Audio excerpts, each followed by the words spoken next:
Hello, welcome to the channel Why Stories. Enjoy watching. Senora Arias was furious. Natalia, don't you understand? We need to get a new car for the family. Mom, let it be. I'm not against it. I give you half of my salary, and with the remaining half, I fully support myself. And haven't you forgotten that you only cook for two people, yourself and Dad? How dare you? Senora Arias choked with anger. Are you mocking us with your pennies? What about the fact that we raised you, clothed and fed you your whole life? Have you forgotten about that? Mom, let me say something banal, but I didn't ask to be born, you know? Giving birth to someone and then blaming them their whole life for being born and living, that's wrong. Are you going to tell me what's right and wrong? Where are you going and what is this new dress you're wearing? I've never seen you wear something like that before. This dress, Mom, I bought it for myself because I go to work where there are people and they pay attention to what others are wearing. And also because I'm 25 years old, I earn well, but I can't afford practically anything for myself. Natalia stormed out of the door and stomped down the stairs in her heels.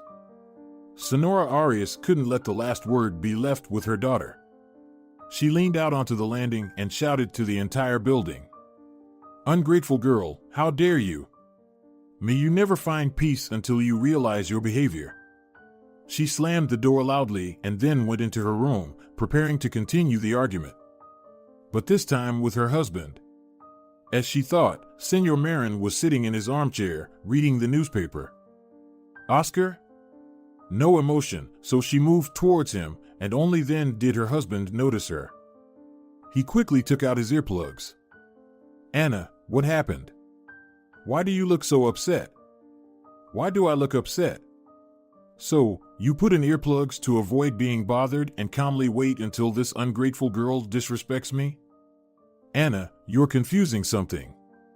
Natalia is a good girl, and I've never heard her disrespecting anyone. So, it's me who's being disrespectful. Me? No, come on, Anna, it seems like you just didn't understand each other, Senor Marin sighed heavily. To be honest, he was so tired of the constant arguments his wife started out of nowhere. He genuinely felt sorry for Anna, but getting involved would mean signing his own death sentence, and he wasn't young enough to constantly be under stress. Especially since anything could be expected from Anna. Senora Arias sat on the couch, and Oscar approached her. Why do you keep pressuring her? She's young, she wants to dress up, go out. Are you out of your mind? Don't you understand that she lacks seriousness? The more money she has, the more she'll want to experiment. Can't you see that she's going down the wrong path? Anna, come on, Natalia is a serious girl, she's no longer 18. Let her learn to live independently, not under your control. The more you try to control her, the more she'll resist. Oscar, go take out the trash and don't meddle in the upbringing process. Senora Arias didn't enjoy listening to her husband's words. Somewhere deep down, she understood that he might be right, but she didn't want to admit it. Natalia walked down the street, nearly in tears. Why did everyone else have normal families, normal parents, while she had to deal with all of this? After all, if she told someone, they wouldn't believe her. And how could she even tell such things? Only one person knew everything, her best friend Carla. Carla was the complete opposite of Natalia. If Natalia was shy, modest, and preferred to remain silent, Carla never held back any word, including strong ones. She always said whatever she thought. And she said it to your face. Carla wasn't a gossip girl, she didn't dish the dirt, didn't discuss people's outfits. She was always ready to help, but she could also give you a piece of her mind immediately. Her involvement in sports since early childhood greatly contributed to that. Due to her straightforwardness, Carla mainly socialized with boys, and Natalia was her only female friend. It was precisely towards Carla that Natalia was heading now. As soon as her friend opened the door, Natalia couldn't hold back anymore and burst into tears. Carla sighed. Again? Natalia nodded. Come in already. I don't understand why you allow yourself to be treated this way. Natalia cried even louder, and Carla pushed her into the room. All right, I won't say anything. Carla made coffee and waited for the hysterics to subside.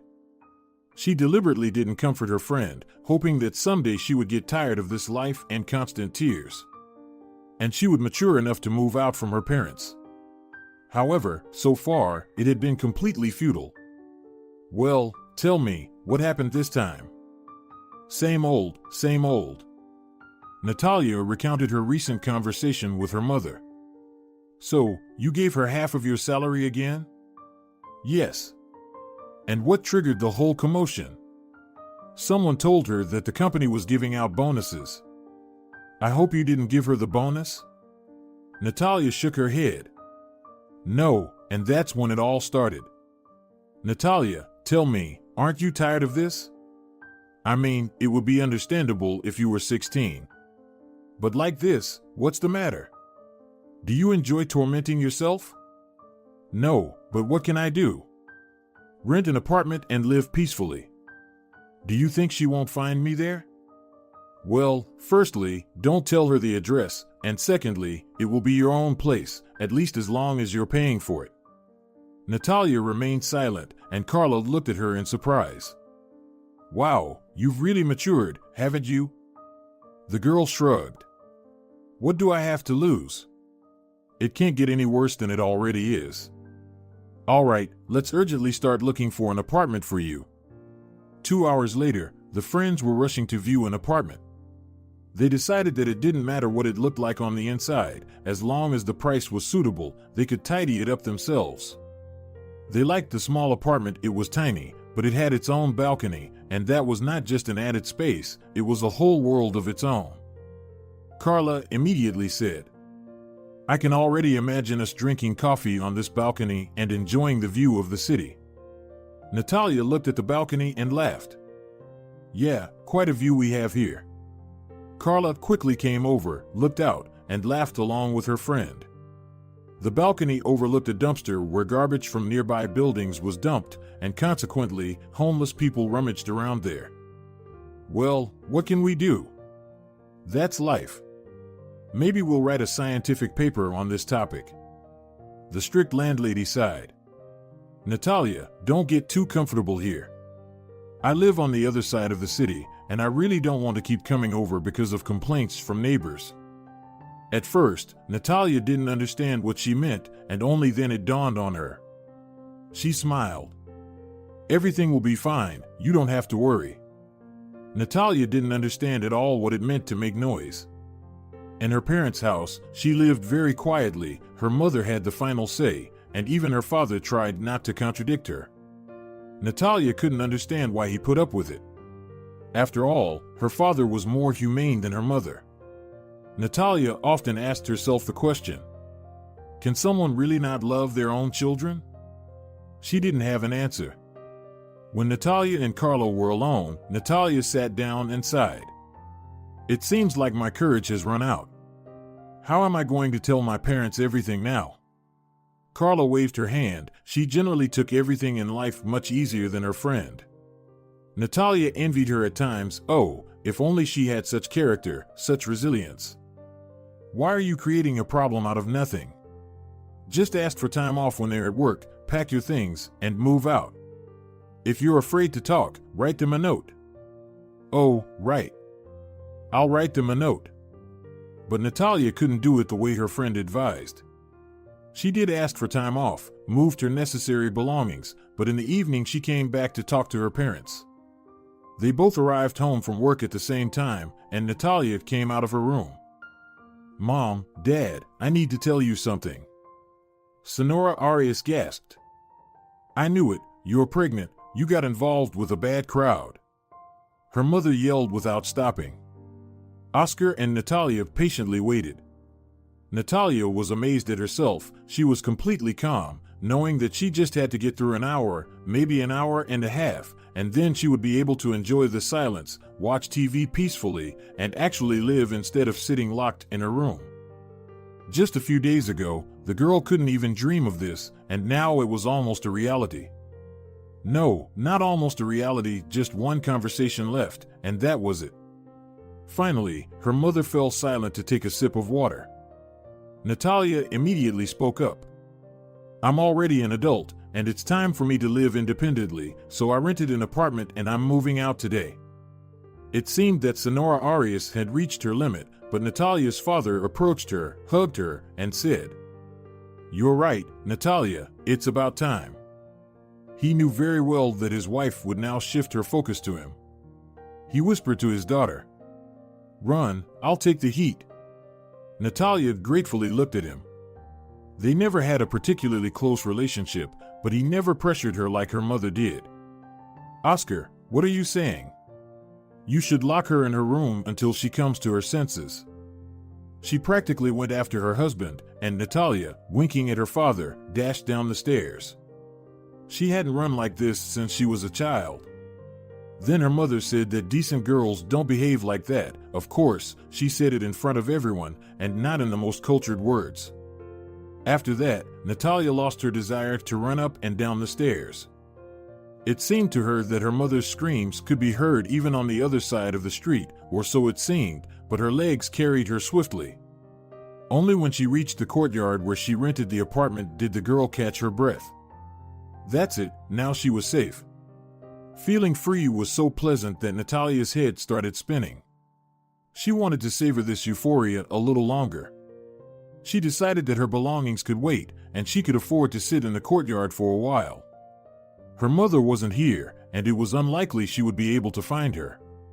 Natalia sat on a bench and smiled to herself. Right away, a little puppy, one of those breeds with bows tied on their heads, ran up to her feet. Oh, who are you? The puppy wagged its tail like appendage and jumped into her arms. It was well-groomed and clean, which meant it definitely belonged to someone. Natalia looked at this unabashed audacity with astonishment, while the puppy seemed to calm down as if it had found what it was looking for. Whose are you? Where's your owner? Natalia smiled. How could she not smile, looking at such a cutie? The little dog barked cheerfully and settled more comfortably in Natalia's arms. She glanced around and almost immediately spotted the presumed owner. A man in his 30s rushed into the courtyard. He was looking around and calling someone, although it was hard to make out whom he was calling. When he turned towards Natalia, she waved her hand, with the other hand holding the puppy that decided to take a rest. The man immediately rushed towards them, his face looking upset and even frightened. I'm sorry, Blancanieves is used to female company. She always tries to find a place in one of the girl's arms. I apologize. He reached out his hand, but Blanca turned away from him so demonstratively that it was clear they had long-standing disagreements. Natalia smiled almost imperceptibly, while the little dog was certainly having her way with her owner, and not just any way. Don't scold her, she'll rest for a bit and then she'll come with you. He sighed and sat down next to them. He was breathing heavily, indicating that he had been running for a long time until he found the runaway. You see, I have a lot of work, but I try to make sure Blancanieves isn't alone for long. I even take her with me sometimes, to work, but she still gets upset. I wasn't home this morning, and as soon as I arrived, I took her out for a walk, and look how she treats me. By the way, my name is Romano, and yours? I'm Natalia. Blanca turned around on Natalia's lap and deliberately turned away from Romano. He gently stroked her back. Blancanieves, be a good girl, let's go home. The dog nuzzled Natalia's hand a little more forcefully, and she laughed. Blancanieves, I haven't eaten anything since morning, have a heart. The dog didn't react, but Natalia's stomach growled loudly after the mention of food. She felt embarrassed, and Romano laughed. Looks like I'm not the only one who's hungry. You know what? Maybe you could join me. There's a small open-air cafe nearby, and we could walk there and grab something to eat. Perhaps Blanca will forgive me during that time. Natalia looked at him in surprise. She wanted to refuse, but then remembered that now she was independent and no one would scold her for being 2 minutes late. Well, let's go. I also forgot to eat today. Blancanieves was carried by Natalia to the cafe, and when they sat down, she jumped onto an empty chair, as if she were also a visitor, which amused both Romano and Natalia. They ordered substantial meals and eagerly started eating. After tasting a chicken wing from Romano's hand and finally forgiving him, Blanca climbed onto his lap. Natalia could see how tenderly the man treated the dog, and honestly, it was very pleasant to watch. They talked about everything, discussing dogs, the weather, and even the latest movie. They managed to have 2 cups of coffee after their lunch dinner when Natalia suddenly realized, "Oh, I have work tomorrow, and I haven't unpacked my things yet. I'm sorry, I have to go. We'll walk you out with Blanca Nieves." Blanca was in a good mood and even agreed to walk a little, albeit a very short distance. "Have you just moved in?" "Yes, I rented an apartment. I want to try living on my own." "That's commendable. Independent living is great." Natalia felt like Romano was somehow pleased about something, and she looked at him cautiously. Romano noticed her gaze and laughed. "Oh, don't think anything bad. Sometimes I just want someone to keep me company when I walk with Blanca." Natalia laughed too. "I'm sorry, my mom taught me to be suspicious of everyone, but I will definitely change." Romano looked at her. "So, you're not refusing me?" "No, of course, I can't walk with you every day since I do have work, but sometimes I would gladly join you." "Well, in that case, you must give me your phone number." Natalia smiled and handed him her business card. Sales department manager, Natalia. "Oh, what a trendy name." "That's right, the name became trendy, but the essence of the job remains the same." "Good night to you." "Goodbye, Blanca Nieves." Natalia kissed the dog on the nose, and it seemed a bit shy. Natalia rushed into her new apartment, slammed the door, and leaned her back against it. Can you believe it? Just one day of freedom, and she had already met such an amazing person. It's strange though, if he invites her for walks, he's alone, so why is Blanca accustomed to women's hands? Well, never mind, she wouldn't seek answers today. She urgently needed to unpack and get some rest. But it didn't go as planned. The phone in the room started ringing. The ringtone was set for Natalia's mom. Mom, she prepared herself to listen, feeling doomed. But her mother's words were short. Don't let your feet be at home anymore. Natalia didn't even have a chance to reply before her mother hung up. She shrugged. Better this way than listening to her being ungrateful for a whole hour. Just as she picked up her bag, the phone rang again. She thought it was her mother's since she hadn't said anything earlier, and now it would start, but it was Carla. Hi. How's it going there, all settled? No, I just grabbed my bag. Really? What have you been up to? You won't believe it, I went for a walk with a little dog and its owner.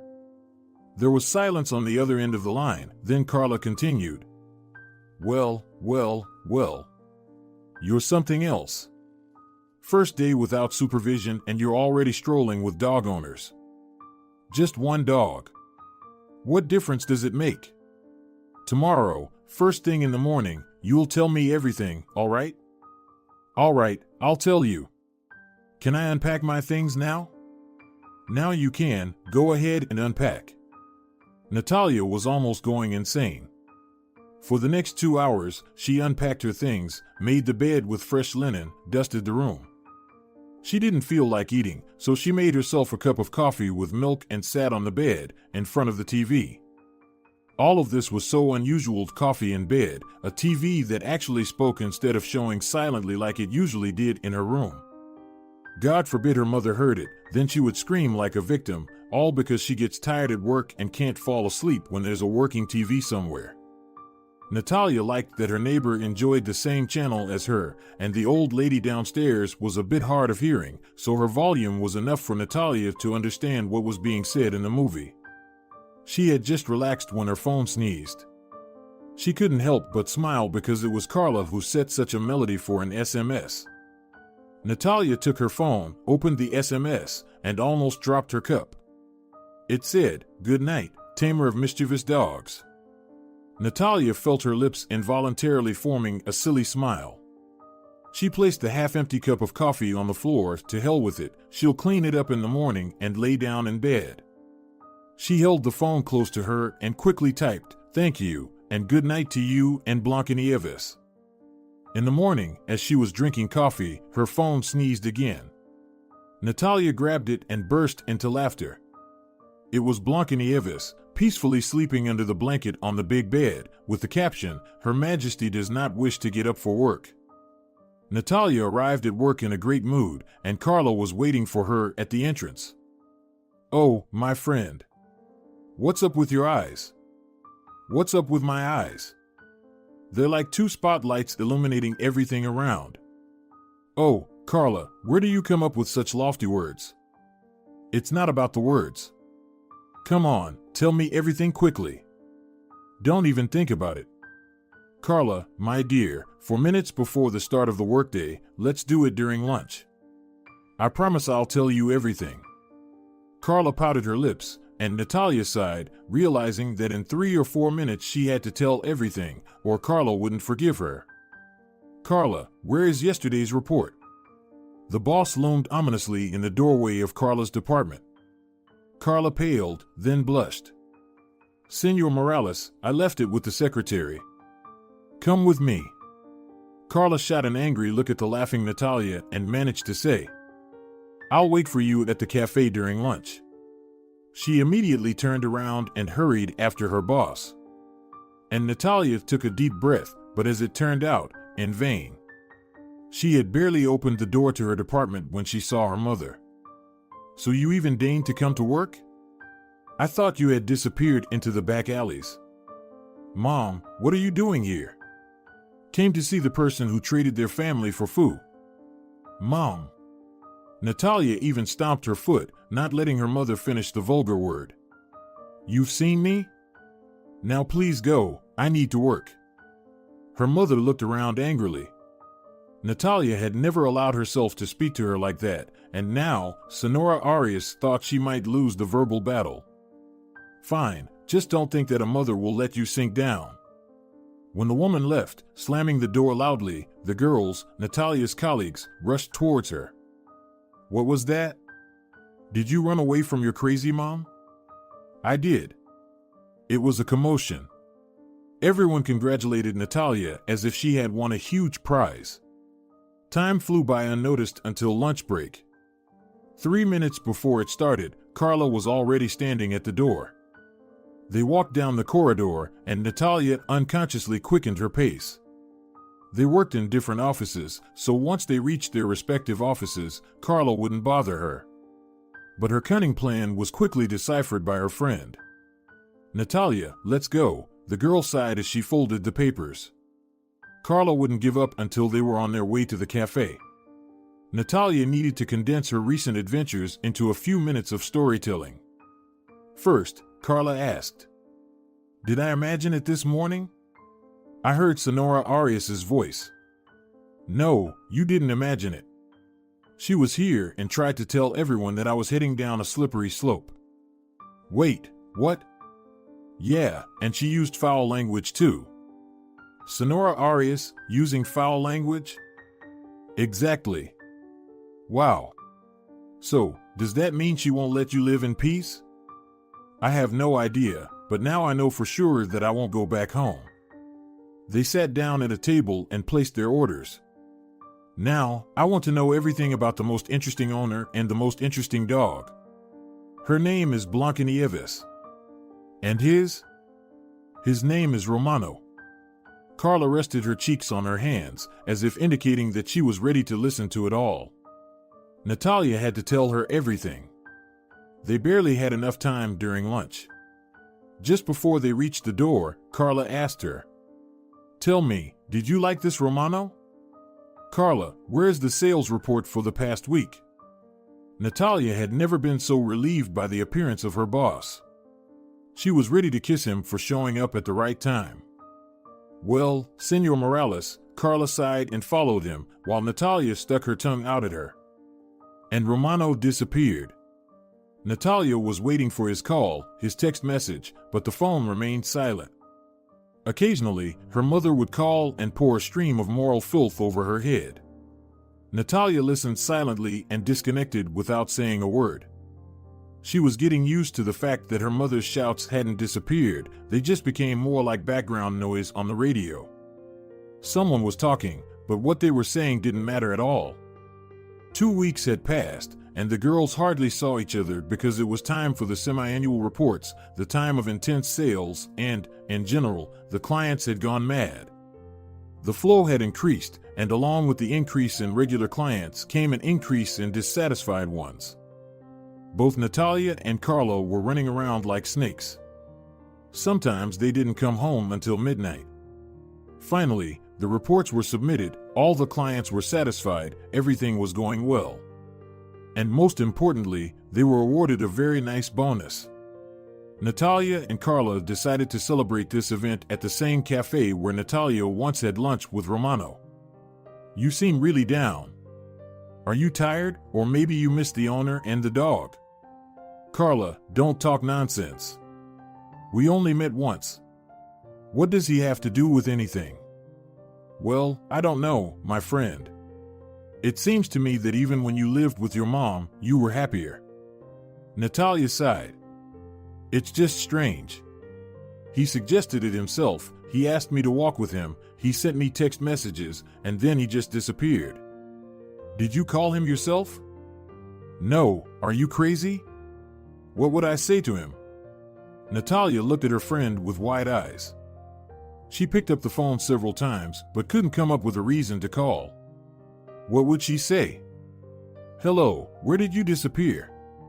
And would he laugh or tell her it's none of her business? Of course, Romano would probably never say that, but it still felt awkward. If only they had met a few more times, but it was just once. "Well, I don't know, what if something happened to him?" "Well, then I'd better not know about it. Maybe he's even married, and here I am daydreaming." "So, you did daydream after all?" Natalia smiled. "Let's start celebrating already, my dear Sherlock." At that moment, Natalia's phone sneezed in her bag, and the girls laughed. "Well, Carla, I'll change the melody today." "Natalia, no need to. It's so funny. Probably your mom is all puffed up again." Natalia took out her phone and couldn't believe her eyes. She received an SMS from Romano. "Natalia, please forgive me. I had to leave urgently and take the traitor Blancanieves with me. She just can't live without you. She told me to call you. Where are you?" The girl smiled, and Carla immediately said, "No, it can't be." "It might, Carla," and she began typing a response. "I'm at the cafe, with a friend, at the same place where we were." "Well, will he come?" "Carla, I don't know, stop it." Of course, Natalia really hoped that Romano would come, but on the other hand, he might feel shy since she wasn't alone. Well, or he simply didn't want to intrude. No matter how much she waited for him, how much she glanced at the pathway, she didn't understand where Blancanieves came from when the dog leaped onto her lap. Natalia was so happy that she didn't expect it from herself. And Carlo was already looking around with interest. "Ah, you've got a real catch, my friend." "Carla, stop it immediately." "Okay, I'll be quiet." "Well, handsome guy." Romano approached their table. "Good evening." Natalia caught her breath. He looked so good, she had never seen such men before. Not just handsome, but with a masculine beauty. There was nothing soft about him, everything was manly and solid, and altogether it was just amazing. Romano turned out to be a joker and a funny guy who knew thousands of funny stories. After dinner, they went to see Carla off, and Romano, trying not to make it too noticeable, kept glancing at Natalia. He didn't expect that he would be so happy to see her. They said goodbye to Carla and started heading back. Of course, Blancanieves was tired. She had been snoozing sweetly in Romano's arms for a while. "Natalia, please forgive me for disappearing so suddenly. Sometimes business trips happen. I didn't call you because I thought my absence or presence wouldn't be of interest to you. Well, it doesn't matter. And I was worried, didn't understand if you even stopped walking the dog." I wanted to call. Why didn't you call? It felt awkward, somehow. Romano smiled. Did you know that everyone has their perfect match? Well, who doesn't know that? So, the thing is, those matches rarely find each other. You know why? Probably because they live far apart? Oh no, that's a common misconception. It's just that they hesitate, they feel uncomfortable, they don't want to come across as pushy. So, they pass by each other. Natalia smiled. Admit it, you just made all of that up. I confess, they laughed, drawing the attention of a tipsy group that was sitting not far from their pathway, right on the grass. Hey, hold on. Natalia trembled, and Romano stopped smiling. There were 3 guys and a girl with them. They stumbled their way toward them. Natalia whispered, "Let's run," but it was too late. Romano handed Blancanieves to her and positioned himself as a shield. "What do you guys want?" One of the approaching guys grinned, revealing a gap where a tooth should have been. Well, look at these pretty, clean faces. Who's going to spare some money for the needy now? Romano smirked strangely. Guys, you better leave before something happens. Oh, someone is objecting. Someone must be really greedy. And greed needs to be treated in a radical way. The girl who was with them burst into loud laughter, apparently thinking that the word radical was some kind of new insult. What happened next unfolded so quickly that Natalia didn't even have time to get scared. The toothless guy lunged at Romano, and another one went for her. Romano swiftly sent the toothless guy flying with a single blow and managed to grab the other one. At first, the guy was taken aback, but then he pulled out a knife. The girl started shouting, "Pedro, stop it, please, stop." She tried to stand in front of Pedro, but it didn't go well. Pedro waved his hand, attempting to push her away, but completely forgot that he was holding a knife. The girl grabbed her injured shoulder, and Pedro instantly sobered up. "Rita." Romano pushed away the guy he was holding and said, "Natalia, let's walk quickly now." They walked, and nobody paid them any attention anymore. The guy whom Romano sent flying was just starting to come to his senses, and 2 others bent over Rita. When the rowdy group was far behind them, Natalia took a breath. That was quite an adventure. Yeah, it's a lively neighborhood. They arrived at Natalia's home, and she herself didn't realize how she asked, "Romano, would you like some coffee?" "I'd love some." They laughed. Their relationship progressed rapidly. One could say that Romano swept Natalia off her feet. Within a month, he said to Natalia, "I don't understand why I have to sleep on a short couch when I have a huge house with normal beds. Romano, this is your home, dear, let everything stay as it is for now." Natalia knew that it had been too little time, but she also knew that she was madly in love with Romano. And she felt the same from him. Romano didn't take any decisive steps towards furthering their relationship, so she decided to simply enjoy the present. Some people date for years before getting married. However, things didn't turn out as smoothly. Well, not as smoothly as for others. One day, when Carla and Natalia were having lunch at a cafe, Natalia suddenly turned pale and rushed to the restroom. Carla watched her with an alarmed gaze, and an equally alarmed waiter appeared beside her. "Excuse me, is everything okay with your companion? Maybe something is wrong with the dishes?" Carla shrugged in confusion. "No, everything seems fine. We ordered the same thing."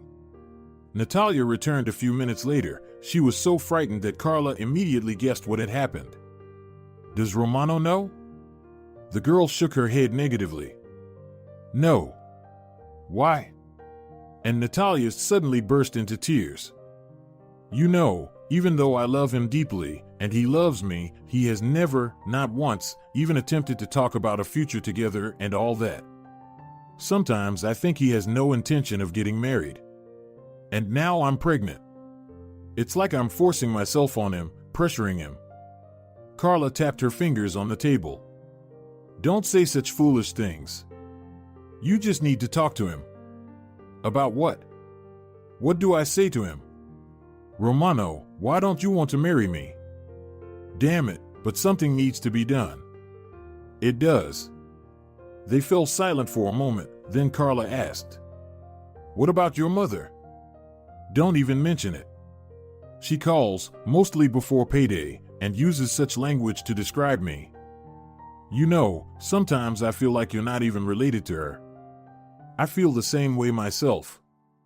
The phone in Natalia's bag sneezed. Oh my God, when will I ever change that ringtone? Carla smiled. Natalia had been threatening to change the ringtone to something more decent for half a year now. Natalia took her phone, read the message, looked at Carla with a strange expression, read it again, and immediately jumped up. Carla looked at her in surprise. What happened? Blancanieves got lost. The girls rushed out of the cafe, caught a taxi together, and headed to Romano's place. He looked bewildered. I don't understand how it could have happened. We went out for a walk, and then suddenly, a dog on the other side of the road barked. Blanca got scared. Where was this? It was in our park. Well, what are you waiting for? Let's go there. The three of them searched the entire park. Carla went to print out pictures of the dog and hung them with phone numbers everywhere she could. Carla left earlier, and Natalia and Romano, disappointed, walked home. They didn't feel like talking. Occasionally, they called out for Blancanieves, peered behind bushes, but it was all in vain. They entered the gate, and Romano, who was walking ahead, suddenly stopped. Naturally, Natalia bumped into his back. Look, exclaimed Romano. On the porch, stretched out, slept a tired Blanca. Her little red bow was lost somewhere, but the dog was safe and sound. Blancanieves, we almost went crazy searching for you. She lifted her head, recognized Romano, stood up, approached them, and waited to be picked up before closing her eyes again. Romano, you said Blanca is used to female hands. May I ask whose hands? You can, it's my wife's hands.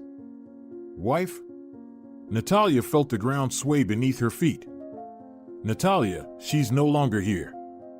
First, she cheated on me, then she ran away, and then, presumably, she died.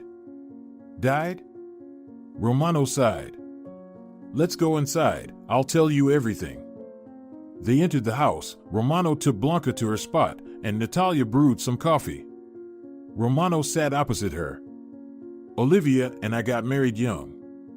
I had just turned 21, and she was only 19. We had no one to dictate to us. I was already earning a decent income myself, and Olivia didn't care about anyone's opinion. We lived together for 4 years when I caught her with my friend. Honestly, I wanted to kill her, but at the last moment, I changed my mind. I told her to pack her things and leave my house within 2 hours. And I left. She cried so convincingly, pleaded with me that she was not at fault, that the only one to blame was me and my friend, of course. I barely escaped. Olivia took everything she could, including money and cards. I didn't care, I wasn't sorry. The main thing was to have no one around who could betray me so cruelly. Then, for some time, I received text messages about how she was enjoying herself on a resort, spending money. And then, maybe you remember, a few years ago, there was an explosion in a hotel. Well, that's where my wife was. There were no traces of her found at all, just like several other vacationers. I was granted the status of a widower and firmly decided that I would never marry again in my life. I understand what you're thinking right now. Maybe things will change. But we're already happy together, aren't we? Natalia didn't know what to say. Right now, she felt like she had been punched in the gut, and how could she say in this situation that she was pregnant? Romano, I'll go home. He looked at her in surprise. Why? I'm not feeling well today, the whole day. Then, even more reason to stay with me. And besides, we need to return your apartment to the landlord. No, Romano, today I'll go home. He couldn't persuade her, and Natalia could only think about one thing, to quickly get to bed, collapse, and cry. In the morning, Carla looked at her swollen, tear-filled eyes and asked, "As I can see, you talked? And what did he say?" "Nothing. He said that marriage is not in his plans." "Did you tell him about the pregnancy?" Carla, of course not. Natalia roughly summarized their conversation to Carla, who fell into deep thought. "Well, on one hand, you can understand him. But I think it's wrong to hide from him that you're pregnant." "No, Carla, I've made up my mind. I won't say anything so he doesn't think I planned it all." "Then what will you do?" "I don't know yet. I can't decide."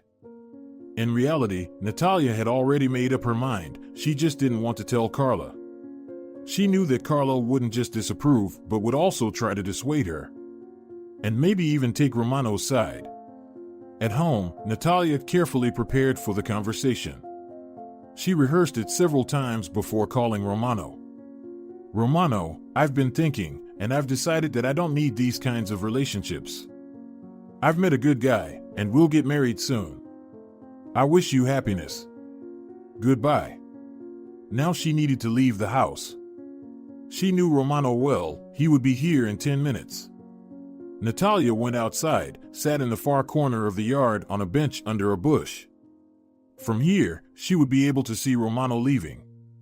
10 minutes passed, then 15, but there was no sign of Romano. It was strange. Could she have been so wrong about him? Natalia stood up and decided to take a walk in the park. As soon as she stepped out from under the arch, she saw a large crowd gathered on the road. It seemed like there had been an accident.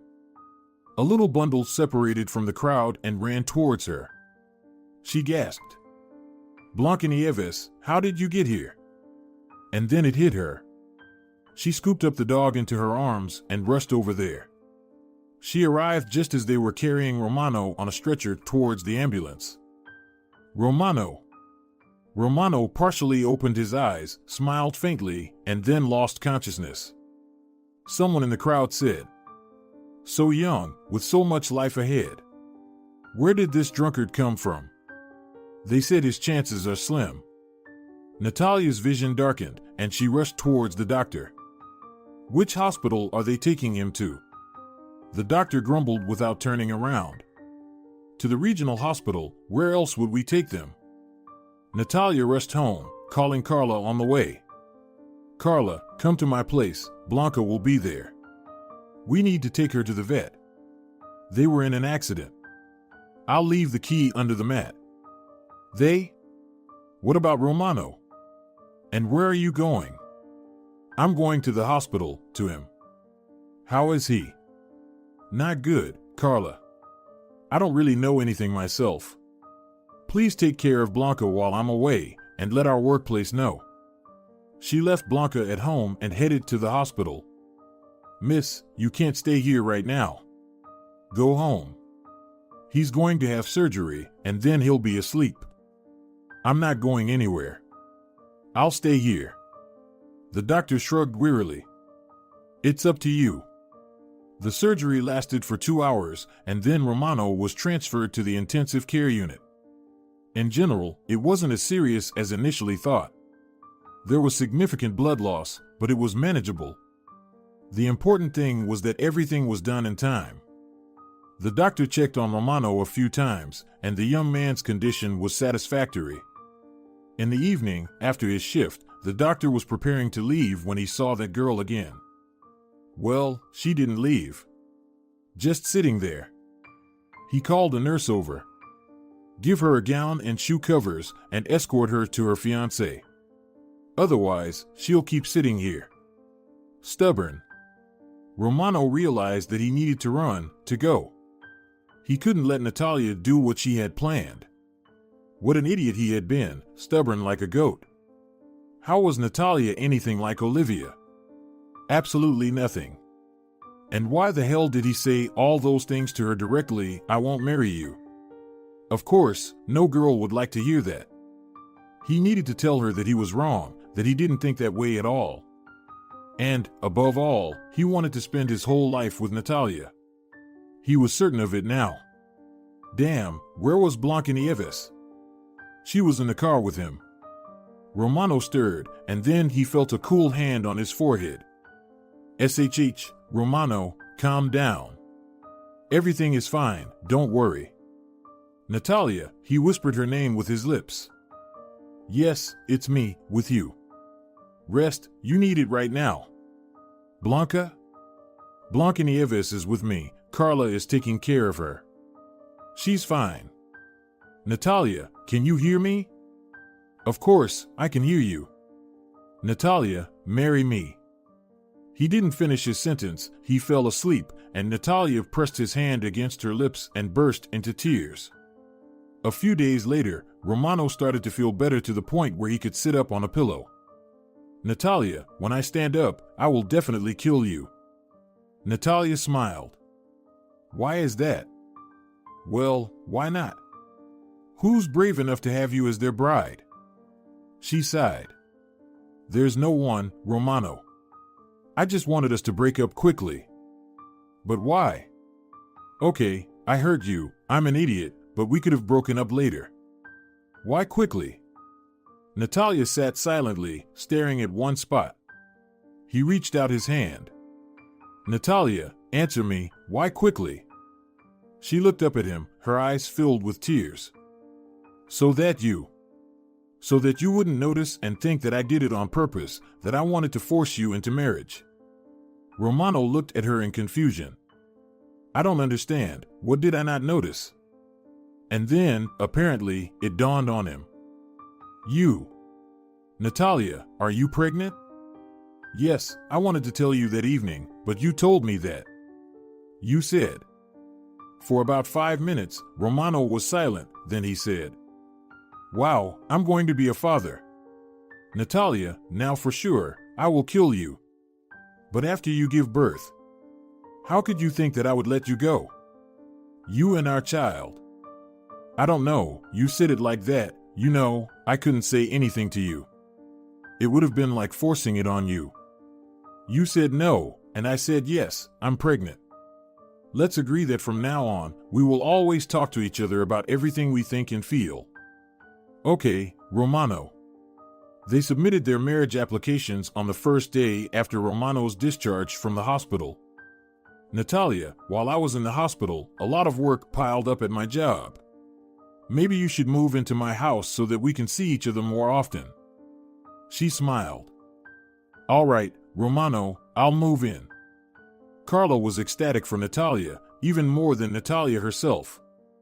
"Natalia, you see, you made such a fuss for nothing." "Carla, I'm so happy. Will you invite your parents?" "Oh, I don't know. I understand that I should, but if my mother says something." "But Romano already knows everything about her." "Yes, I told him everything." "Then don't be afraid of anything. The wedding promised to be not just lavish, but extremely lavish. Natalia's dress alone cost several times her salary.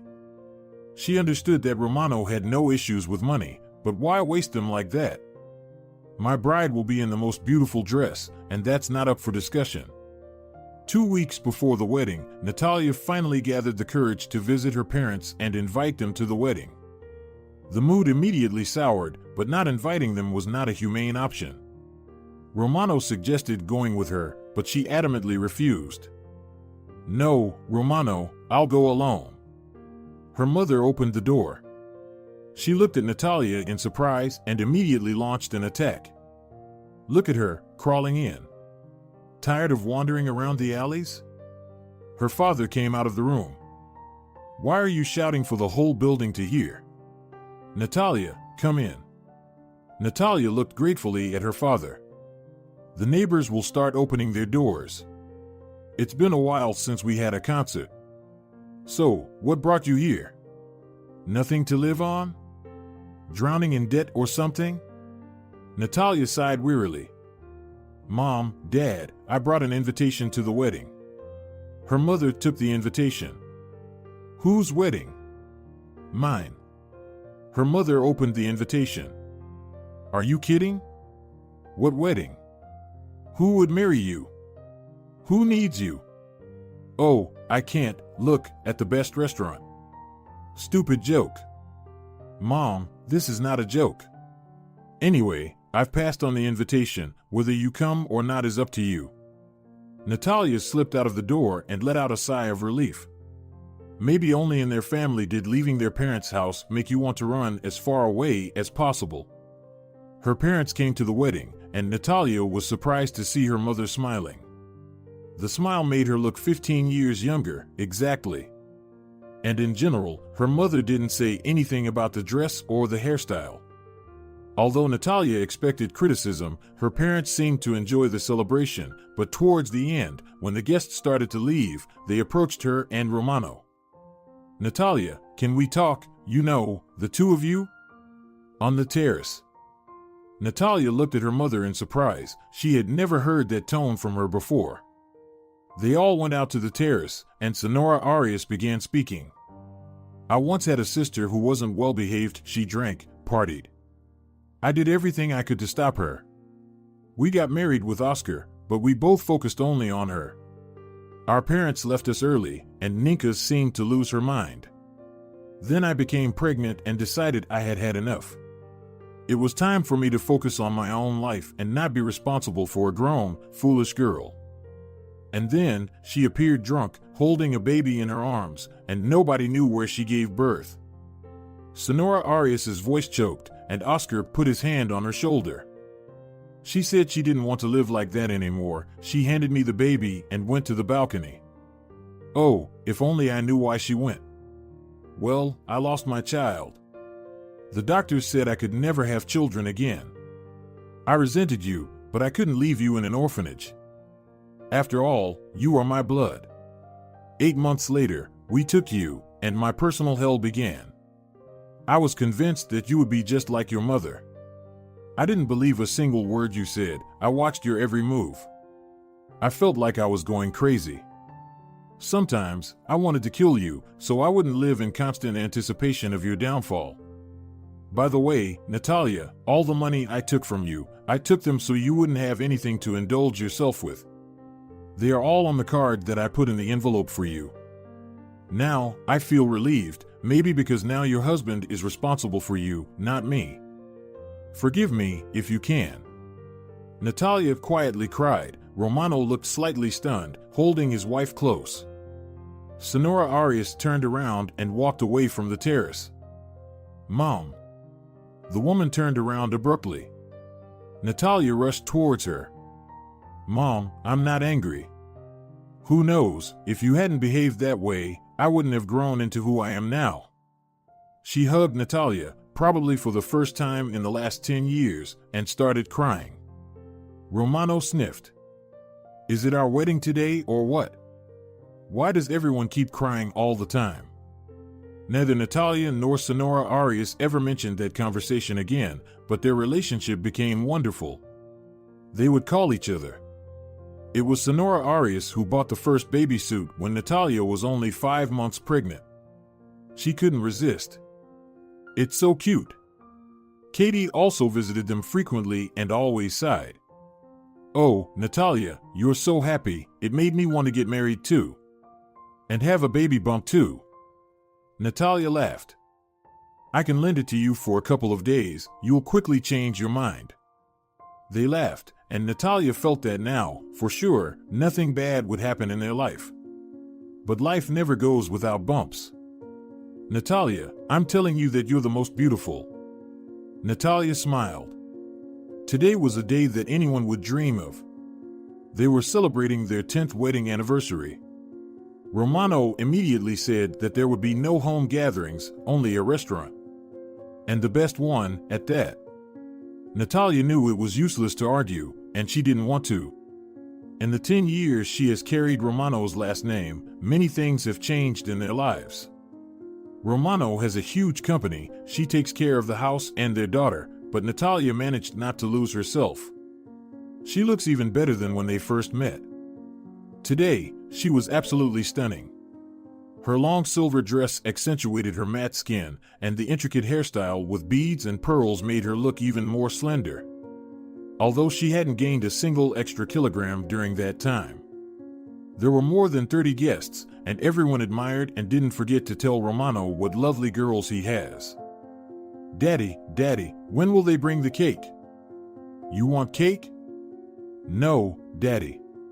Do you think I'm a little one? I just need to take a photo of it. Romano laughed.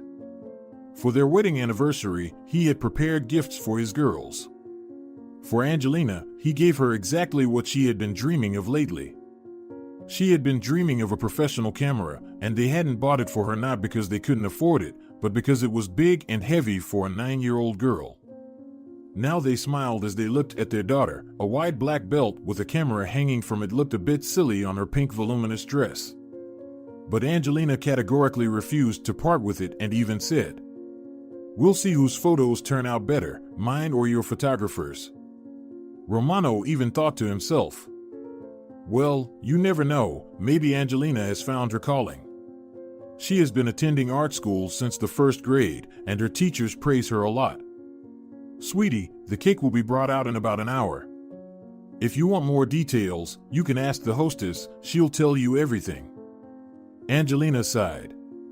"No, I'll wait, no problem." And she walked away, slightly leaning to one side because the camera was pulling on her shoulder. Natalia saw a woman and a young boy, about 15 years old, walking towards them through the hall. For some reason, her heart started beating heavily when she saw them. "Romano, I don't know these people. Are they from your company?" Romano finally tore his gaze away from his daughter and looked to where Natalia was pointing. He turned pale suddenly and even stumbled. "Romano, what's happening? Who are they?" He remained silent for a moment, then forced the words out. "That's Olivia, my ex-wife." "What? But she's dead." "Yes, but she doesn't look like a ghost." Meanwhile, the woman approached and stopped. "Well, hello, husband." "Hello, but I haven't been your husband for a long time. Whether or not you're my husband will be decided in court." The woman took the young boy's hand. "Let me introduce you, this is your son, Andres." Natalia felt like everything around her was darkening. A son, his own son. But Romano said nothing. Although, considering the boy's age, Romano himself might not have known anything. A son? Mine? It was painful to look at Romano. Of course, what's so surprising about that? Moreover, he was born when you were still married to me. So now you'll have to pay for all the years you didn't support him. Why did you come after all these years? I wasn't needed by you. You were perfectly fine spending time with other men. Well, that's ancient history, and I won't explain anything to you. But recently, I saw your picture in a magazine. Unbelievable, a loser like you got married and even achieved something in life. I think it's unfair. You owe me a lot, and even more to our son. Have you forgotten how much money you took from my house? Back then, it was my house. What are you planning to do?" The boy turned to his mother. "Mom, can I?" He looked at Romano as if Romano were his archenemy. "We're planning to sue. At least part of all this belongs to me, not to these strangers surrounding you, who were born long after me." Romano couldn't find anything to say. His ex-wife Olivia and the presumed son turned and headed towards the door. He stared at the closing door for a long time, then turned to Natalia. "Natalia, what was that?" She didn't know what to say either. Blaming Romano for anything would be foolish. He had nothing to do with this situation, especially since he had honestly told her everything. What would happen now? Could this woman really ruin their lives? Angelina ran up to them. "Mom, Dad, there are people saying that I have a brother. Why didn't you tell me anything?" Romano finally snapped out of it. "Angelina, those people got everything mixed up. You don't have a brother, but maybe if your mother hears us, someday he might appear." Never before had a celebration felt so long. Natalia could see how difficult it was for Romano. And then a thought came to her mind. Maybe he remembered how good things used to be for him. Maybe his anguish wasn't entirely due to the situation, but because of seeing Olivia, but she dismissed those thoughts. It was enough to fill her head with all these foolishness. Right now, it was important to support her husband. Olivia appeared in his office the next morning. "Hello, dear." "I'm not your dear." Olivia laughed. "Oh, how things have changed. Saw your little wifey, although I don't know if she can still be called your wife now that you've found your lawful spouse." Romano remained silent. He had already called his lawyer, who was supposed to arrive soon. Olivia walked around the office. "You've done quite well for yourself. It's surprising how wrong I was. Turns out you can achieve something." Romano leaned back in his chair. "Olivia, why did you come here? Did your tough guy kick you out? Just need money or decided to ruin my life?" The woman laughed. "You choose the most suitable option, or even better, combine them all." Romano smiled too. "Frankly, I don't quite understand what you're hoping for. You're not entirely foolish, and you should realize that everything you've planned is complete nonsense. The only thing you can take from me is the child. Although, for example, I'm not even sure he's mine, considering that at the time, you were sleeping with my friend as well." It seemed like Olivia was thrown off balance. "Slept, didn't sleep. Your buddy had me wrapped around his finger. He managed to convince me that he could do everything, that he was capable, but in reality, he turned out to be a nobody. By the way, in bed too. I thought you two were deeply in love. He was so desperately looking for you. Romano, don't talk nonsense. I'm here for business. If you pay me that amount, then we'll leave with Andre." Romano looked at the sheet of paper and raised an eyebrow. "You're quite bold. How long should I wait before you come begging for money again? I didn't plan on coming back yet. Of course, I know people like you very well. Let's get back to our topic." But someone knocked on the door. "Yes, come in." Olivia frowned in annoyance. "We were in the middle of something, you know." "That's all right, it's right up our alley." The woman glanced nervously at the door as Romano's lawyer, Senor Gutierrez, entered the office. "Good day, may I sit down?" Romano stood up to greet the elderly man and pulled out a chair. "Please, have a seat, Senor Gutierrez. I have a feeling we'll be spending a lot of time together." The man turned to Olivia while unfolding papers on the table. "Well then, my name is Senor Gutierrez, and I'm ready to listen to all your claims and discuss all the issues." Olivia was taken aback. She was convinced that Romano would simply give her the money, and she and Andre would leave. Why do we need lawyers? And anyway, she stood up and turned to Romano. "So that's how it is?" "Well, it doesn't matter. Don't think I'll give up. Tomorrow, my lawyer will come to see you, and only after that, we can start talking." Olivia turned around on her heels and left the office, slamming the door. Senor Gutierrez looked at her in surprise, then turned to Romano. "This lady has something to hide, and we need to find out what it is very quickly." "Understood." Romano picked up the phone. "Security chief, come to my office quickly." They sat there for about an hour, discussing and taking notes. Meanwhile, Olivia roamed the city, looking for a lawyer who would agree to work on credit.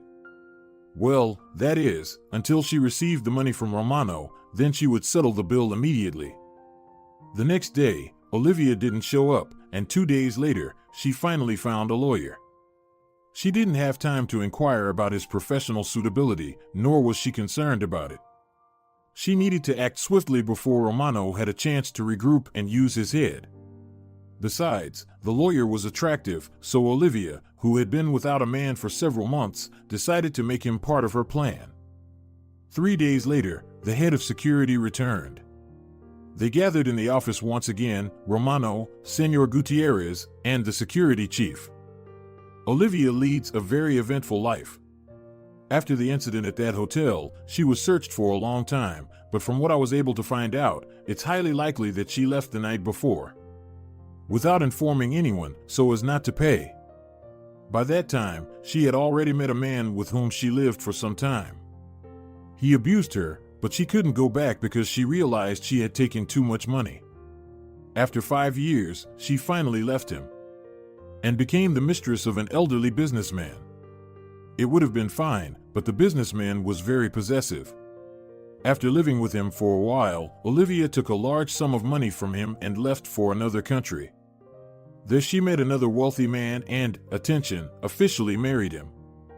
Senor Gutierrez smiled. That's a very important detail. It's good that you paid attention to it. The head of security nodded and continued. 3 years later, her husband dies under strange circumstances. She was questioned for a long time, but they couldn't prove anything. Olivia quickly squandered his fortune, surrounded by a bunch of young lovers. She even planned to marry one of them, but this time she failed. The boomerang came back, and now her lover takes away all the remaining money and disappears. She tried to find him, but she couldn't. The man sighed. One detail bothers me. Nowhere Olivia went, nobody knows about any son. Maybe she hid him to not scare away potential suitors, but it all looks very strange. It is indeed strange, although I don't think we should worry about it. It would be enough to do a DNA test. Meanwhile, Olivia approached the house where Romano lived with his family. She decided to talk to Natalia, just to tell her how Romano used to beat her, how he forced her to have an abortion. She had spent the whole night composing the story and believed it would work. Right now, the most important thing was to sow discord within the family so that Romano wouldn't have time for legal battles. Olivia desperately needed the money. If she couldn't find, or rather, take away Romano's money, she had no reason to return home. Her home would simply be taken away due to debts, all because of that scoundrel, her young fiancé. How could she have fallen for it? Olivia still couldn't understand. She was always the one taking advantage of others, but this time she felt so betrayed.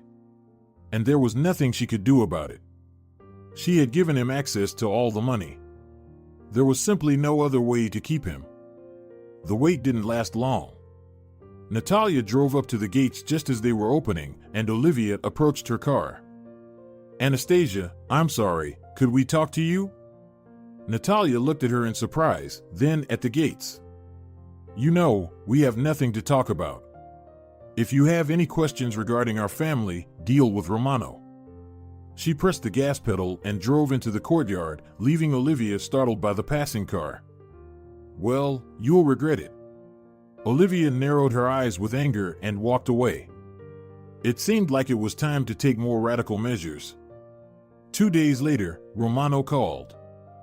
Olivia, there's a DNA test scheduled for tomorrow. What kind of DNA test? We need to confirm that Andres is really my son. Nonsense, there won't be any DNA test. You should be ashamed to suggest such things. Why should I be ashamed? It's a standard procedure, don't you know? Of course, she knew, but she never expected things to have advanced so much in her homeland. Where she had lived, everyone said that everything here was backward and progress reached this place very slowly. Now she was lost. Honestly, she was lost even before, on the day she returned here. Everything had changed, everything was so modern, some things were much better than where she came from, overseas. She didn't expect this, but it was too late to retreat.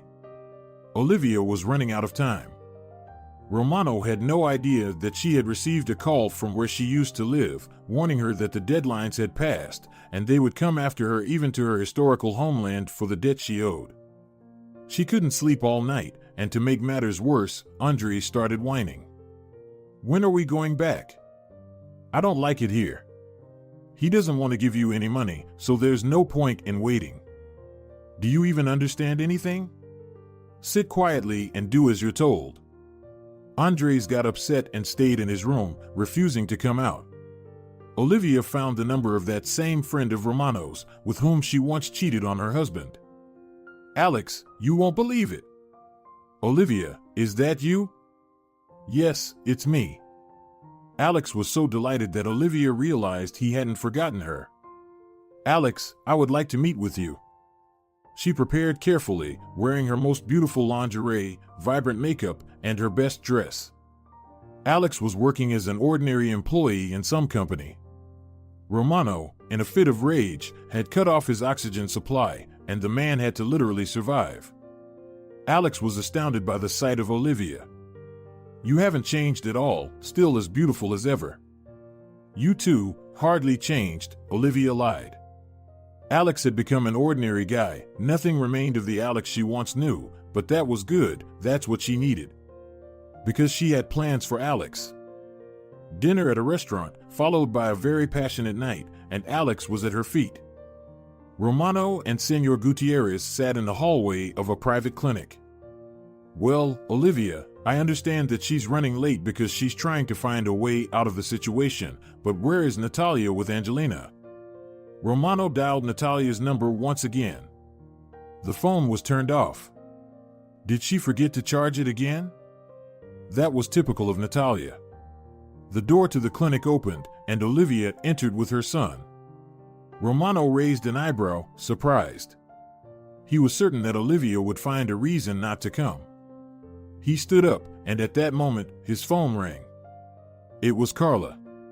Romano briefly thought. Strange, Carla rarely calls him.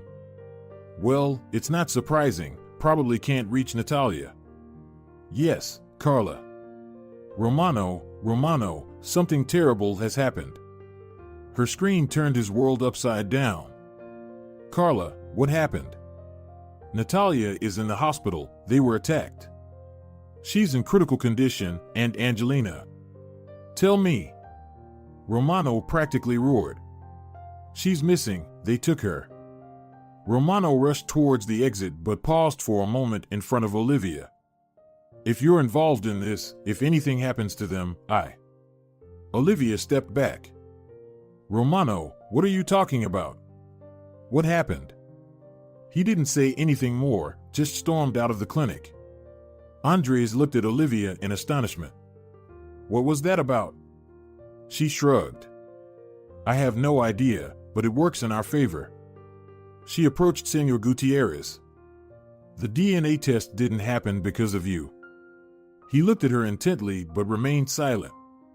The clinic door swung open, and a man, her lawyer, ran up to Olivia. Am I late? No, it seems we're just getting closer to victory. Romano ran down the hospital corridor, holding onto his phone tightly. The police, his security team, and anyone who could help were mobilized. Carla stood by the door to the operating room, crying, and Romano became even more terrified. Carla? Romano, it's bad. The attacker hit Natalia on the head from behind when she got out of the car to wipe the glass. What the hell, glass? Someone, it seems the same person, threw something at the glass, either paint or something else. Yes, the investigator had said something to Romano on the phone, but he wasn't listening. He needed to rally as many people as possible to search for his daughter. What are the doctors saying? No guarantees. Damn it. Romano punched the wall with force. Damn it, damn it, damn it. Romano, what's happening? I don't know, Carla, but when I find out, I'll tear apart whoever did this. His phone rang in his pocket, and he grabbed it. Yes, he listened for a while, then said, If anything happens to Angelina, I'll. But the line went dead, only short beeps could be heard. Carla looked at him. Who? Was it him? Does he want money? Romano? But he was already dialing someone else. 3 hours later, during which Romano paced the corridor, a doctor approached them. Romano rushed toward him. Doctor, what's the news? We did everything we could. She's young, of course, the wound is severe, but there is hope. Now we can only wait. It had been over 24 hours since Angelina disappeared. Romano looked like a ghost.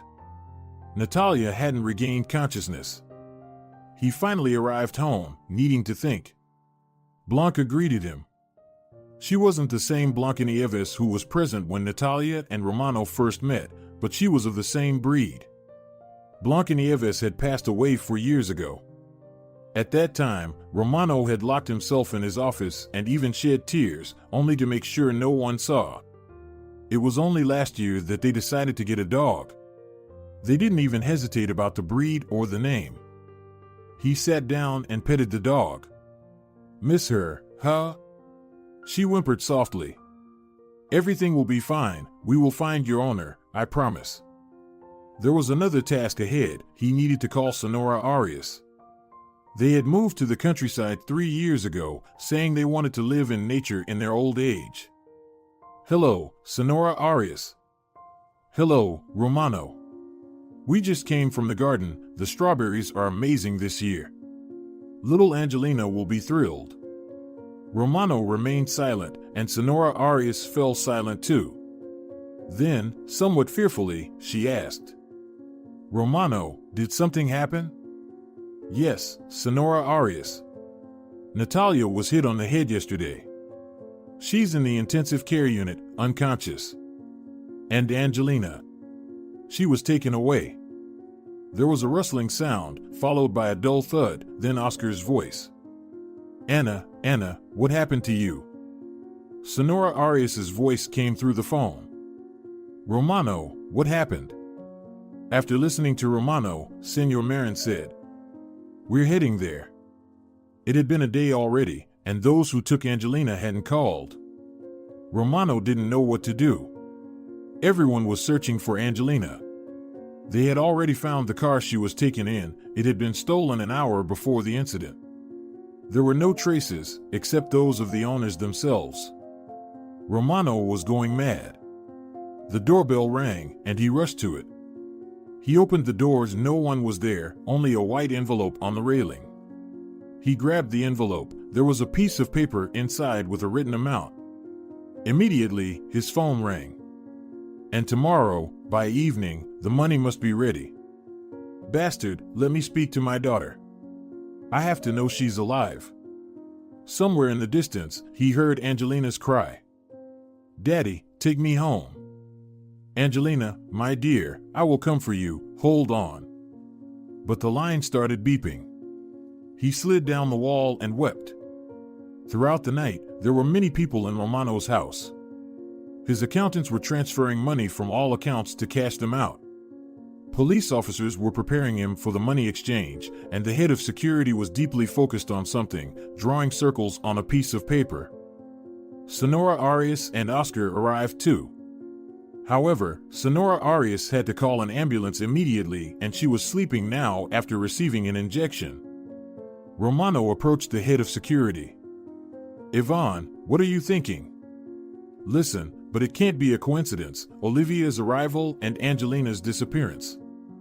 She has a solid alibi. She was interrogated. But she was interrogated. Maybe I should talk to her? But how? How we used to talk when we were young. You've lost your mind. Romano, we've known each other practically since childhood. Has my intuition ever let me down? No, but these methods. You can't wash them away later. We'll deal with that later. Right now, there's no time for sentimentality. Romano didn't know what to say. He would have talked to Olivia himself, but the investigators said they had interrogated her thoroughly. If Natalia regained consciousness, it would be easier, as she clearly saw the person who took Angelina. Yvonne left, and Romano's phone rang.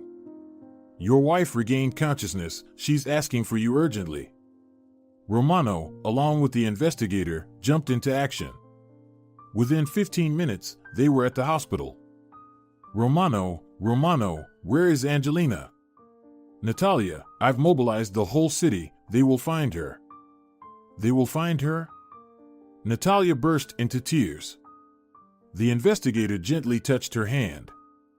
Did you see the person who took your daughter? Only from the side. They had a medical mask on his face. I couldn't make out much. Dark hair, but the only thing noticeable was his very large nose from the side. Andres overheard Olivia talking on the phone with someone named Alex. When he understood what it was about, his palms went cold. They took the little girl. How could they? When Olivia offered him an opportunity to earn money, he seized it, especially since it was a chance to return to where he had lived as a child. His mother took him abroad when she remarried. Her husband demanded that he forget his native language and call him Dad. Andres didn't want to, especially since this new husband would beat his mother, and then his mother died, so Andres simply ran away. For 3 years, he had been wandering as a vagabond, and then Olivia approached him. Yes, he was a vagabond, but he didn't want this woman, who had promised him so much, to inflict pain on people. He wanted to stay here, although Olivia didn't know about it. And he also felt that she simply wouldn't keep her promises, wouldn't give him the money, and wouldn't help. Andres quietly approached the door. Olivia spoke in a hushed voice, but he could make out the words. Some name, whether it was a street or a village. He silently rushed into the room and wrote down the name, then slipped out of the apartment they were renting. Andres found it difficult to navigate the unfamiliar city, so he decided to look for a hospital. He asked several passers-by and finally found what he needed. Long nose, damn it, it's Alex, 100%. Romano jumped up, and the investigator looked at him. Olivia met with her old acquaintance the day before the kidnapping, but he is her former lover. They spent the night together and parted ways. His name is Alexander. Romano grabbed his phone. Yvonne, it was Alex. We need to track all his movements, urgently. Yvonne didn't make it to Olivia's place. He turned the car around and headed to the office. Romano kissed Natalia. Relax, don't worry, everything will be fine. Romano, find her. He ran out of the hospital, almost knocking down a boy, and was about to get in the car but stopped. It's Andres, supposedly her son. What is he doing here? Romano jumped out of the car, grabbed the boy's hand. What are you doing here? He barked so loudly that the boy turned pale. I'm asking you. The investigator approached them. Romano, calm down. He's just a child. Romano released his hand, leaving red marks from his fingers. The boy was on the verge of tears. Here, he pulled out a piece of paper. What is this? I don't know. Olivia was talking to someone about you and mentioned this name. Romano grabbed the paper. It looked familiar. It was the name of a village, or rather a settlement, about 100 kilometers from there. Into the car, quickly, he pushed the boy into the car. The investigator ran with them while giving orders on the phone. Romano drove so fast that cars swerved in different directions. We have time to squeeze the truth out of you. Come on, kid, tell us everything. Andres spoke hurriedly, sharing everything he knew, everything that had happened to him, everything he had heard from Olivia. Romano gritted his teeth, and the investigator memorized the details. When a dacha settlement appeared ahead, Romano stopped. I'll go alone, God forbid we scare him off. Where are you going? There are over 100 houses here. Wait, in 15 to 20 minutes our people will arrive, and we'll thoroughly search everything. After an hour, they found the house where Angelina was most likely held. There was a car parked in front of the house. Within 5 minutes, the investigator confirmed that it belonged to his former friend. And a minute later, he appeared, or rather spoke up. Everyone left, otherwise I can't guarantee your safety. He showed the gun, and Romano's chest tightened. Alex, no one will harm you. Let the child go. Is it you? How I hate you. You always had everything, while I had nothing but scraps. You knew how much I loved Olivia. You knew that she didn't need a man without money. She took everything from me, and now it's your turn. I'll take everything from you. Romano walked forward slowly. Alex, don't be foolish. You understand that if you don't release Angelina, you will have nothing, ever. Don't come closer, or it will get worse. He pointed the gun out of the window. Romano could hear the hysterical tone in Alex's voice. Behind Romano, there was a sniper. He knew that, but he begged him to be very careful. Do whatever you want, Alex, just let my daughter go. Alex made a sudden movement, and Andres rushed towards Romano. A loud bang echoed, and Andres, who had taken the bullet, fell. At the same moment, a muffled sound came from behind Romano, and Alex hung from the window. Angelina ran out of the house, screaming, terrified. Romano grabbed her and held her close, trying to comfort her.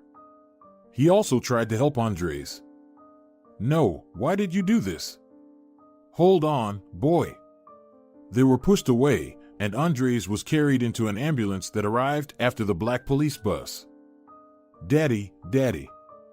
It's okay, Angelina, everything is fine. Don't cry, it's all over. Daddy, let's go to Mommy quickly. Natalia lay there, staring at the ceiling, tears slowly streaming down her cheeks. It was as if she had disconnected from the world with her eyes wide open. She couldn't bear to think about Angelina, it was too painful. If only she could, if she could get up, go, and search for her little girl. Natalia closed her eyes. Oh God, I beg you, I implore you, please don't let my daughter disappear. Protect her until her daddy finds her, I beg you, Lord.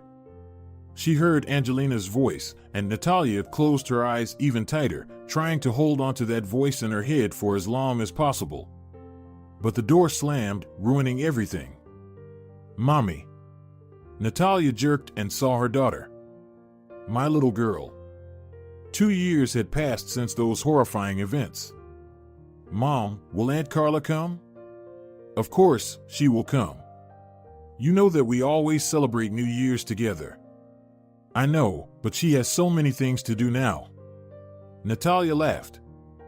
But those are very important matters, and they don't interfere with the celebration. Tell me, did you prepare a gift for Andres? Of course, Mom. Dad really helped me. Well, that's understandable. What did you decide to give him? Dad and I bought him the best electric guitar. You know that he got accepted into the band at the Lyceum. You've done a great job. I think Andres will be thrilled. A year and a half ago, Olivia was supposed to stand trial, but something happened. They found her dead in the pretrial detention cell. They said it was because of debts, but no one knew for sure. She was buried next to Alex, as Romano decided, and he said that this chapter of history was closed. A car stopped in front of the house. Here are our guests. A crowd poured into the house, with Andres being the first. He had noticeably changed, transforming from an awkward teenager into a handsome young man. Although he struggled with his studies, his teachers said that with his efforts, he would be able to skip 2 grades in a year. Then Carla entered, carrying a huge belly, and Yvonne was the last to enter the house. They got married a year ago. Carla took care of Andres, and Yvonne helped. It just happened that when Andres got back on his feet, the 3 of them couldn't be separated anymore. They sat down at the table noisily. Carla couldn't fit in her seat, and Yvonne teased her. When it was time for gifts, Angelina and Romano left the room and returned with a large box. Romano spoke. Andres, we met under strange circumstances, but I'm glad that we sorted everything out and realized that you are a good person. Andres blushed. If it weren't for you, where would I be now? Romano jokingly wagged his finger at him. Don't interrupt your elders. So, now you have a real family, but there is something that should make you happier. Angelina smiled and handed him the box. Open it. Andres carefully opened the box and froze. This. Romano smiled proudly. Exactly. I was told that it's the coolest brand. Andres was on the verge of tears, and everyone could see it. Thank you so much, thank you. Somewhere deep down, I'm even grateful to Olivia for introducing us. After exchanging gifts and sitting down at the table again, Carla smiled. No, not this, not on December 31st. Yvonne looked at her with concern. Carla, what's wrong? What's wrong? Your daughter decided to give a New Year's gift. No. What do you mean, no? Call an ambulance. Panic ensued. Yvonne was the most worried. He, a grown, healthy, serious man, now looked like a frightened child. Angelina sat him down on the couch. Uncle Yvonne, sit here and don't touch anything while we wait for the ambulance. Everyone gathered around Carla. Ivan recovered from the shock a little and, at 10 p.m., got into the car with his wife. The four of them remained behind. Well, in 2 minutes it will be New Year's. Romano stood up. I suggest we all make a wish. Natalia's phone rang. Guys, she activated the loudspeaker. I have a daughter, you understand, I have a daughter. Carla, congratulations. Their shouts merged with the chimes, the clinking of glasses. Hooray! Andres was given a guest room to sleep in, Angelina was already fast asleep, and Romano and Natalia were clearing the table. Romano grumbled. Why did you give our housekeeper the day off? Natalia laughed. Romano, stop grumbling. Everyone has their own families. Such a holiday should be spent with family. Yeah, I understand. I'm just saying. After they finished cleaning, Romano poured champagne into glasses. We deserve it. Natalia smiled cunningly, took a glass, placed it on the table, and poured herself some juice. I have another gift for you. If you were more observant, you would have noticed that I've only been drinking juice today. Romano remained frozen, sitting and staring at the glass for a while, then he tossed it aside and jumped up. Natalia, my Natalia. Romano lifted his wife and spun her around. They all went to pick up Carla and her daughter, with the same group as before. Ivan was the most nervous, and Romano even laughed. How did you manage to become the safety chief? You're nervous as hell. It's easy for you to say, your Angelina is all grown up now, you've already been through it. Well, who knows what I've been through, I still have to go through it again. Ivan stared at them, then asked, Are you serious? Absolutely. Well, we won't lag behind with Carla, we'll even surpass you. Marquez, Ivan turned around, meet your princess. He walked towards the nurse with his arms wide open.